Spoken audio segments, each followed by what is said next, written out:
মাননীয় শাসন এখন নেই।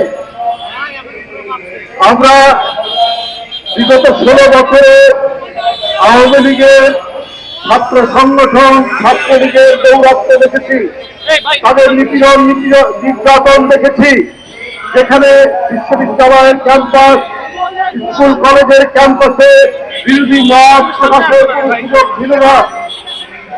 নিপীড়ন নির্যাতনে অতিষ্ঠ ছিল বিরোধী মতের ছাত্ররা। আজ 5ই আগস্টের পর এক পরিবর্তিত পরিস্থিতি। আমরা সবাই একটু স্বস্তিতে থাকতে চেয়েছি।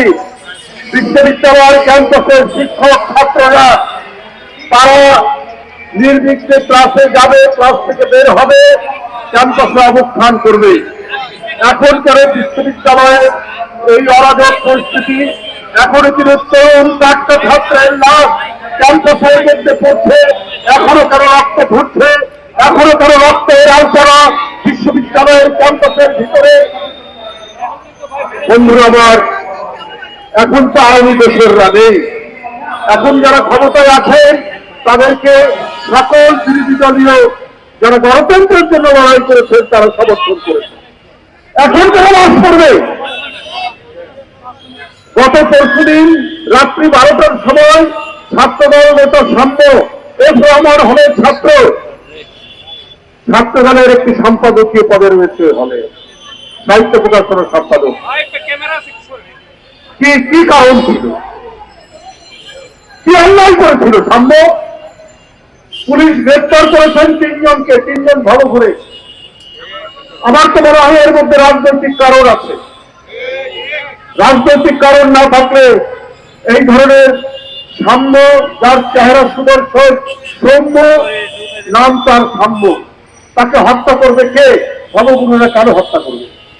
কদিন আগে সে ফেসবুকে একটা পোস্ট দিয়েছে, কারণ শাহবাগে জাতীয় সঙ্গীত বন্ধের জন্য একটা আন্দোলন চলছিল, তার বিরুদ্ধে সে একটা পোস্ট দিয়েছে যে আপনার জাতীয় সঙ্গীতের পক্ষে। এইটাই কি কারণ?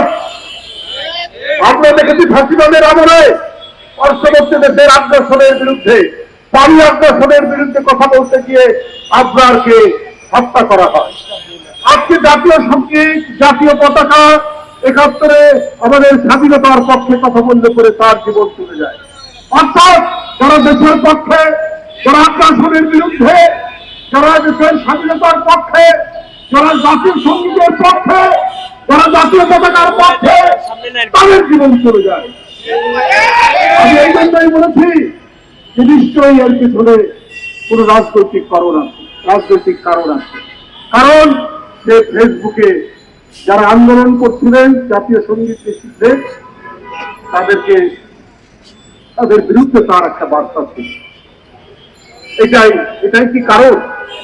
আমি পুলিশ বিভাগকে বলবো ভালো করে খতিয়ে দেখুন। ভবঘুরে গ্রেফতার করেছেন মানুষ, কিন্তু সব বিষয় সহজভাবে নেয় না। সহজভাবে নিত যদি এই ডিপার্টমেন্টটি সবসময় আপনার সত্য এবং ন্যায় অনুসন্ধান করে যথাযথ ব্যবস্থা নিত, কিন্তু সেইটা তারা নেননি। যেমন আপনার হত্যাকাণ্ডে নেননি, তেমনি আরো ঘটনায় নেননি। আজকে পরিবর্তিত পরিস্থিতি, হাসিনা নেই, দোসররা নেই, রক্তপাত হওয়ার কথা নয়, তারপরেও জানুয়ারি মাসে এই বিশ্ববিদ্যালয়ে তুফাজ্জল নামে একজন যুবক, তাকে হত্যা করা হয়েছে। কেন? ক্যাম্পাস হবে শান্তি, ক্যাম্পাসে এইখানে থাকবে শান্তির পতাকা, এখানে থাকবে জলপাইয়ের পাতা, এখানে থাকবে সাদা পায়রার ছাপ উঠবে। সেই ক্যাম্পাস যেখানে শিক্ষা বিতরণ, শিক্ষা গ্রহণ, তারুণ্যের ঝলক, যারা এই শিক্ষা দেবে, সেইখানে কেন রক্তপাত? সেখানে এই গণতন্ত্র এবং গণতন্ত্রের বিজয় এবং ফাঁসিবাদের পতন। হাসিনার মতো নিষ্ঠুর নারী আর রাজ সিংহাসনে নেই, তারপর কেন ক্যাম্পাস হবে হিংসার অধিক্ষেত্র? তাহলে কেন ক্যাম্পাস হবে রক্তপাতের একটি জায়গা? এটা তো হওয়ার কথা নয়। আজকে ভাইস চ্যান্সেলর সাহেব আপনার কাছে গিয়েছিল ছাত্র দলের নেতারা বিচার চাইতে, কারণ বিশ্ববিদ্যালয়ের ছাত্র সাম্য মারা গেছে। আপনি বিরক্ত হয়েছেন। আপনি ক্ষুব্ধ হয়েছেন, আপনি তুইতকারী করেছেন ছাত্র নেতাদেরকে, কেন ছাত্র নেতাদেরকে তুইতকারী করেছেন? আপনি শুনতে চান না, কারণ সামনে ছাত্র দল করে। আপনার রাজনৈতিক চিন্তা দর্শন কি আমরা জানি, আমরা ইতিমধ্যেই জেনে ফেলি। আপনি পছন্দ করেন না যারা জাতীয়তাবাদের পক্ষের ওখানে রাজনৈতিক দর্শন দিয়ে যারা ছাত্র সংগঠন করে। আপনার তো প্রথমে উচিত ছিল বেরিয়ে এসে সেই লাশ দেখা এবং এইটার জন্য প্রয়োজনীয় যে কাজ করবেন। আপনি আর আপনার প্রক্টর দুইজনই আপনারা একটি আদর্শ বিশ্বাস করেন। আরো বিশ্ববিদ্যালয়ের কর্তৃপক্ষ নদীর কি বলে যে নদীর ওই যে কি বলে বালু অনেক সময় দখল নেয় না, সেই চর দখলের মতো যদি আপনারা কোন গ্যাংয়ের প্রধান হন তাহলে তো তার বিশ্ববিদ্যালয় দেওয়া যাবে না। আপনাদের মাথায় যে দর্শন ওইটা ইমপ্লিমেন্ট করার জন্য কাজ করছেন।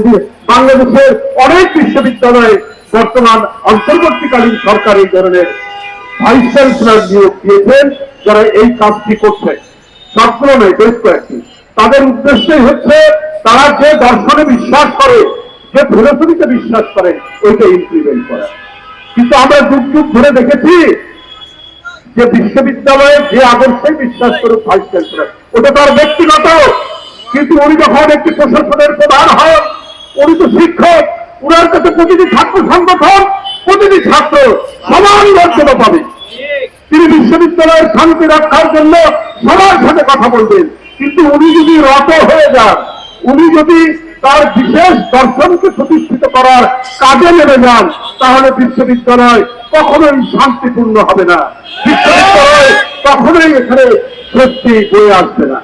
অন্তর্বর্তীকালীন সরকার আপনার জানিনা কাদের প্রতিনিধিত্ব করছেন, আপনাদেরকে আমরাও সমর্থন করেছি, এখনো করে যাচ্ছি। কিন্তু এই স্মৃতি যখন আপনাদের এই যমুনার দিকে যায়, প্রধান উপদেষ্টার বাসার দিকে, তখন তাদের সাদরে বরণ করে।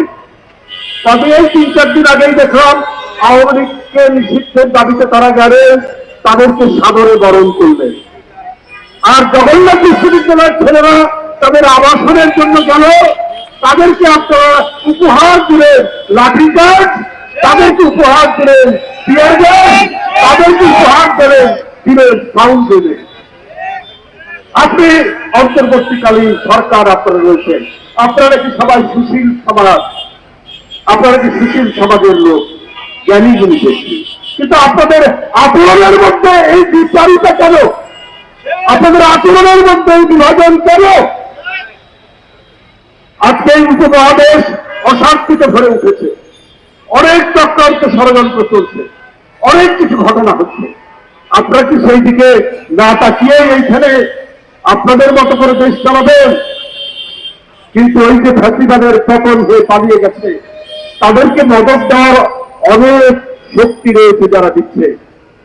সুতরাং দামে দামে সব দিকে তাকিয়ে যথাযথভাবে দেশ শাসন করুন, না হলে কেউ রক্ষা পাবেন না। কোন বিশেষ রাজনৈতিক দল বা কোন আদর্শকে প্রতিষ্ঠিত করতে গেলে আপনারা কিন্তু জনগণ করে ফেলবে।